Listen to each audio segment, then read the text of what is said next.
Run the Sims, a premium fantasy tool site for season-long DFS and prop betting. They also happen to be the new exclusive tools partner of the Joe Holka Show. Can't wait to show you guys what Justin's been building behind the scenes. CEO Justin Freeman, by the way, but this one's been a long time coming. Obviously, busy times over at RTS. Welcome in, man. Catch us up. Yeah, it's been really cool, and people have been super receptive to this general idea. It's kind of a new spin on fantasy sports, on DFS in particular, where we're just like leaning on simulations as being the primary value driver in what we're building. And to me, that's the next sort of frontier in DFS in the world of fantasy sports, and helps to sort of solidify some of these things that we're trying to like mentally handle, but we're not very good at processing big data sets, right? So we've got a system that hopefully simplifies that and makes it a sort of an easy to use product for everyone. What I'm most interested in talking to you about, Justin, is what we have for DFS. Obviously, there's going to be an optimizer. We have some stuff that's coming later that we'll get to talk about that's a little bit more Showdown specific. Obviously, there's a ton going on. Simulations, I'm with you, man. Like, that's what the future is going to be for DFS. We talked a little bit about how like just really skewing towards like range of outcomes projections versus just the standard median projections. That's something that people should be doing anyways, right? So I think it's just a perfect match between the stuff that I'm already doing on the show and what you guys are trying to build at Run the Sims. We wanted to create an optimizer that really looked and felt familiar to people. Like we don't want that to be a big stumbling block, because there's enough new things that you're going to want to get to learn about sort of how we operate and where we find value on a particular slate. So you've got the optimizer pulled up here, and obviously you're going to see a handful of columns in this player pool area that maybe you don't see on some other sites.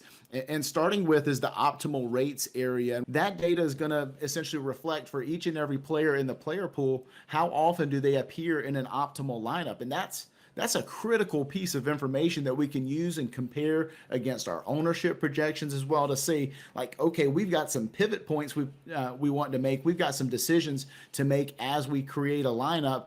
And then obviously, this is not the answer to the test. Sure. This is another tool to help us get there. So we're going to provide this full of information, full of data that we can use to our advantage. We're also digging into that simulation information, pulling out what we're calling a boom rate. And that's going to be a salary adjusted threshold. So how often does a player achieve some multiplier of their salary? And then bust rate, how often do they fail to meet this other multiplier of their salary? And floor projections, ceiling projections, those will feel somewhat familiar, but ours are rooted directly into a play-by-play simulator that's as if you just ran this thing through Madden 10,000 times. We've got the information, we're presenting it all for you in a really clean format.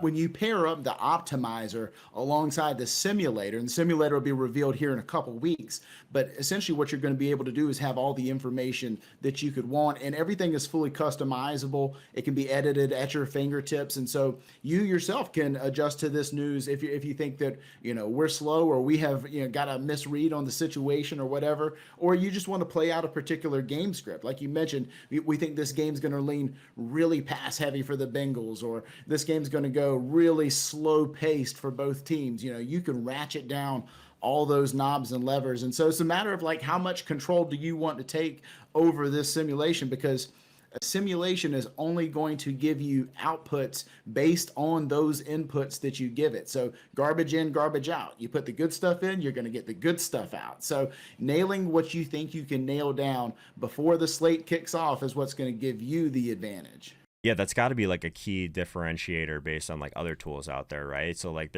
anyone can have their median projections, have an optimizer, spit out whatever like the salaries are telling them is the optimal lineup, but this is just totally different. Yeah, the optimal rate is going to be essentially a reflection of the nut lineup. Is the number one best lineup. The boom rate and bust rate are going to be strictly tied to the salary. There may be multiple players at similar price points with very different boom bust rates. And so we're going to use that to our advantage. We have the ability to obviously lock in players, exclude players, and create our exposure ranges on any player. And so hopefully this kind of helps us whittle down that player pool, because I mean, you know as good as anyone, like when it's Sunday and it's game day, and you're just overloaded with options, sometimes it's good to go ahead and whittle things on down and make your decisions super tight. And so hopefully this helps you, refine your process and lock that down. Obviously, we're going to have ownership projections in here as well, which is huge.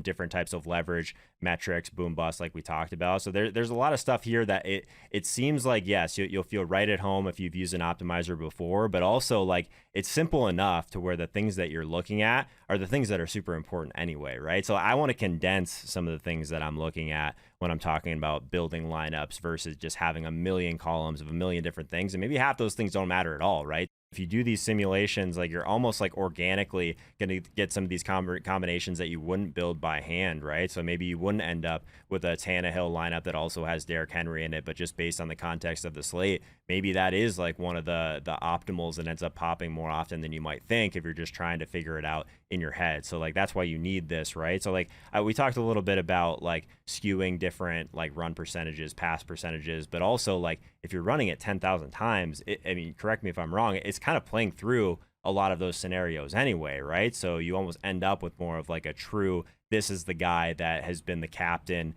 in the optimal lineup at this percentage of time, right? Do I have that right, or am I kind of just like making that up in my head as we go here?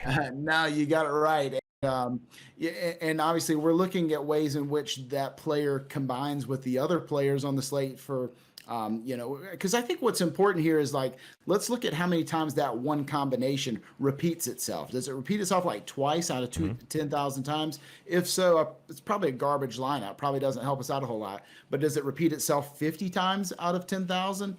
Now we've got something, a little bit stickier, something we can play with. And now we can, feel pretty good that we've got a plus EV lineup. We obviously want to make sure that we feel reasonably okay about the uniqueness, but now we've got a way to essentially measure the EV of a lineup. We know exactly how often we should expect it to take down first place. So we're getting closer to solving that problem. But yeah, we can also demonstrate which players are the optimal captain and how often, or MVP or superstar, wherever you are playing, but obviously optimal flexes as well. So you have a better idea of where to spend that salary.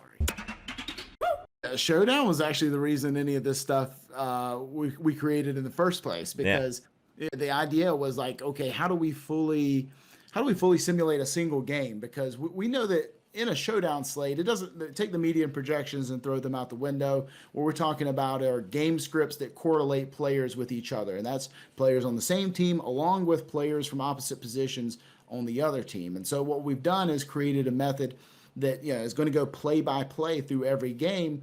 And then we're going to log those stats, and we're going to essentially be able to capture all the correlation that exists between every player on the field for one individual simulation. And then the power is we're going to do that 10,000 times and get a huge sample of which lineup combinations, because we're thinking combinations in Showdown, which combinations are going to reappear in those simulation runs over and over and over again.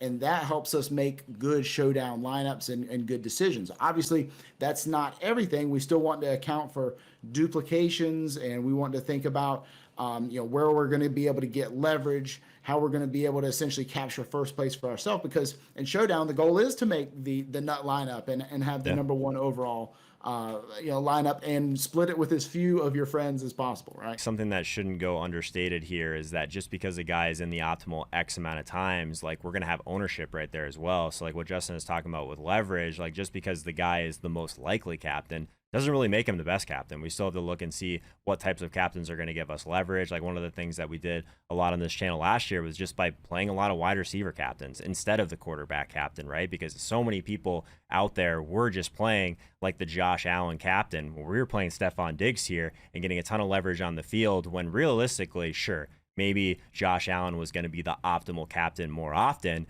but the amount of times that Stephon Diggs was going to be the optimal captain, yeah, it might be smaller, but the leverage you get on the field is just so much more worth it at that point to take that lower, I guess, expected outcome. What do we do in terms of like roster construction, right? Is there going to be ways that we can use these tools to figure out if like the 3-3 is optimal on like gross Thursday night football slate versus like a 5-1 where Kansas City is playing against the Jets or something like that, where you're just going to want to hammer the team that is basically expected to score a lot of points? Like, is there a way that we can use these tools for Showdown specifically to figure out the optimal roster construction, not just the players that are going in there? Yeah, and so we kind of take it a step further and make it a little bit easier. And you'll get a CSV of your lineups, the ones that you're simulated through this, and we're going to optimize each lineup on each simulation and show you how often each one repeats itself in that run. And so you'll be able to essentially look at it and say, well, you know, a 4-2 makes a lot of sense when it's these 4 guys and those 2 guys, right? And you know, a 5-1 makes sense when it looks like this. And so you don't even have to think so much in terms of, you know, the construction as much as you can actually look at the individual lineup combinations and make those decisions for yourself. Because yeah, and to me, I like to look at that file and say, well, okay, that's a 3-3 that looks like it's, you know, approaching 50K in salary. I know that one's going to be duped, you know, a ton of times. And so even though it ranks out really well for me, I'm going to throw that one in the garbage and go on to the second best one, which is a 4-2 at 48.5 on salary. And I'm like, okay, now we're talking. We've got a good lineup that we can play. So obviously there's still a lot of, you know, gives you a lot of job security here, Joe, to keep coaching people up through Showdown slates because there's a lot of opportunity to still try to get it right as a DFS player beyond what your tools are going to show for you. I honestly do believe in the product, and I believe in the fact that simulation will be the next big milestone marker in the world of DFS. I think we'll refer to, you know, just like we referred to the optimizer era before and after, I think simulation is going to be the very next thing.